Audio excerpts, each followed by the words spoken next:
So bali meron na kaming generator. So bali pinairam sa akin ng kumpare ko si Marlon Mendoza. Shoutout sa iyo Padinglon. Marlon Mendoza, maraming salamat.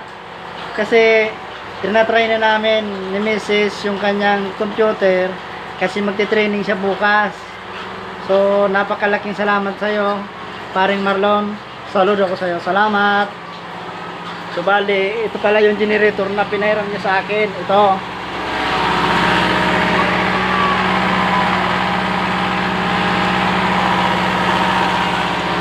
So bali, unleaded siya. Ditote. So bali, ilang araw na kami ngayong walang kuryente, walang ilaw. Naisipan kung saan ang mag-arkila ng generator. So bali, nagano nga sila sa akin, sabi meron daw siya. Pinuntahan ko sa Taihi. Shoutout sa mama niya, sa utol niya, nagbaba sa taas kasi nasa second floor yung generator na to. Maraming salamat. Shoutout sa mga taga-iba Sambales, sa Balansi family. Medyo malapit na rin yata kami magkakuryente kasi sa pinakababa inayos na. Shoutout sa mga taga Bukawi, Bulacan, sa mga utol ko dyan. Okay lang kami nito kahit walang kuryente, pero doon sa San Roque meron na, kami dito wala pa.